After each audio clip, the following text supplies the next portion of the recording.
അപ്പോഴേ ഇന്ന് ഞായറാഴ്ചയായിട്ട് എന്താ പരിപാടി എന്നല്ലേ, ഇതാ സാഫും ബ്രഷും കത്തിയൊക്കെ ആയിട്ട് വന്നിട്ടുണ്ട് കേട്ടോ. കത്തി സാഫ് വെച്ചൊന്ന് ക്ലീൻ ചെയ്യാണ്. എനിക്ക് നല്ല കൊന്നപ്പൂ പോലെ പൂ ഉണ്ടാകുന്ന ഒരു ഡെൻഡ്രോബി ഉണ്ട് കേട്ടോ, നല്ല മഞ്ഞ കളറ്. അതിന് 3 കിക്കീസ് ഉണ്ടായിട്ടുണ്ട്. അപ്പം ഞാൻ ഓർത്ത് അതൊന്ന് 2 പോട്ടിലായിട്ടങ്ങ് റീപോർട്ട് ചെയ്തേക്കാന്നേ.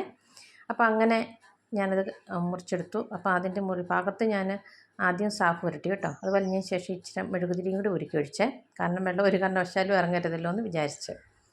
എന്നിട്ട് എനിക്ക് പണ്ട് നമ്മൾ വാങ്ങിക്കുമ്പോഴേ നമുക്ക് ചെറിയ മൺചട്ടികളിലല്ലായിരുന്നോ ചെടികൾ കിട്ടിക്കൊണ്ടിരുന്നത്. അപ്പോൾ അതുപോലത്തെ മൺചട്ടി എനിക്കിവിടെ ഇരിപ്പുണ്ട് കേട്ടോ. അപ്പോൾ ഞാനത് കളർ ചെയ്ത് വെച്ചിട്ടുണ്ട്. അപ്പോൾ അതിൽ 2 ചട്ടി എടുത്തിട്ട് ഞാൻ അഗ്രിവിസിയിൽ നിന്ന് വാങ്ങിച്ച കരിയുണ്ട്, ആ കരി ആണ് ഉപയോഗിക്കുന്നത് പോട്ട് ചെയ്യാനായിട്ട്. എന്നിട്ട് പോട്ട് ചെയ്യുന്നതൊക്കെ നിങ്ങൾക്ക് അറിയാമായിരിക്കുമല്ലോ അല്ലേ. ഞാനിങ്ങനെയാണ് പോട്ട് ചെയ്യുന്നത്. അതിൻ്റെ വേരുകളൊക്കെ വെളിയിലോട്ട് നിൽക്കത്തക്ക രീതിയിൽ നല്ലപോലെ ഉറപ്പിച്ച് വയ്ക്കും കേട്ടോ. അപ്പോൾ അതിൻ്റെ മേൽഭാഗത്തു നിന്ന് വീണ്ടും കിക്കീസൊക്കെ ഉണ്ടാകാൻ, വേരുകൾ വളർന്നിങ്ങനെ പടർന്നു വരാൻ. അപ്പം ഞാനങ്ങനെ ആണ് ചെയ്യുന്നത്. ഇങ്ങനെ ഒരാഴ്ച വെച്ചതിന് ശേഷം ഞാൻ മാജിക് ഗ്രോ എൻ്റെ കയ്യിലിരിപ്പുണ്ട് കേട്ടോ. അപ്പോൾ അതൊന്ന് സ്പ്രേ ചെയ്ത് കൊടുക്കും. അപ്പോൾ ഈ ചാനൽ ആദ്യമായിട്ടാണ് നിങ്ങൾ കാണുന്നതെങ്കിൽ സബ്സ്ക്രൈബ് ചെയ്ത് സപ്പോർട്ട് ചെയ്യണേ. അഭിപ്രായങ്ങൾ പറയണം കേട്ടോ.